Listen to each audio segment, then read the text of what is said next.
It's me, Linty Manel, and welcome to my YouTube channel. So for today's video, tuturuan ko kayo kung paano ko ginagawa yung thumbnail ko sa YouTube.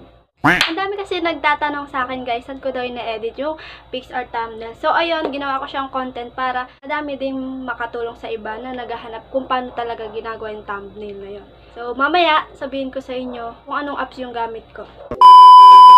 Merong birthday yan dito sa tabi ng bahay.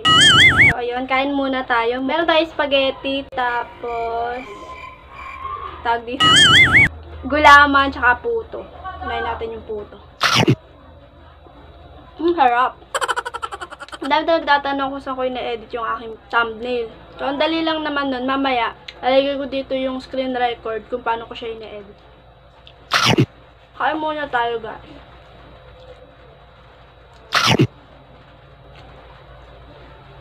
Kaya to sa birthday yan, guys. Ngayon natin itong gulaman nila. Sakto, no? May birthday yan sa tabi. Ang harap! Ang harap! Ang sarap, guys. By the way, kakatapos ko lang pala maligo, guys. Hindi ko yata tumabos. Guys, mandalbahan tao yata to eh. Gulo na yung buhok ko. Gulo sa sukulay.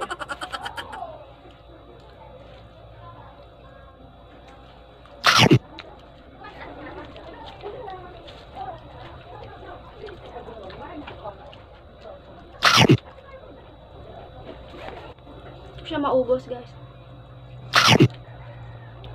Oh.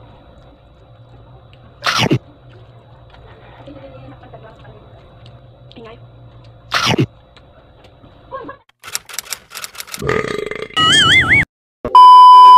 So, yun guys, simulan na po natin kung paano ko ginagawa yung aking thumbnail sa YouTube. So, ganito lang yan guys, pupunta kayo sa PixArt apps.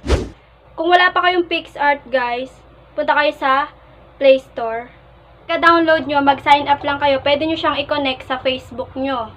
Gmail nyo, kung may Gmail kayo. So, punta tayo sa PixArt. Yan, tas gawa na po tayo ng thumbnail natin.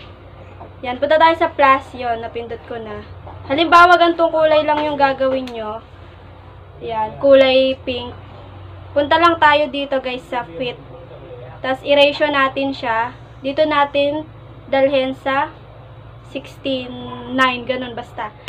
Tapos, pindutin nyo lang ulit yung ganun kulay. Tapos, yung blur niya, itodo nyo. Yan. Tapos, halimbawa, ang content nyo, how to make thumbnail. So, ayan, tapos na yan. How to make thumbnail, punta kayo dito sa text.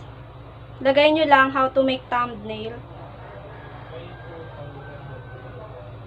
Kayo na bahala magpaganda ng ano nyo, guys.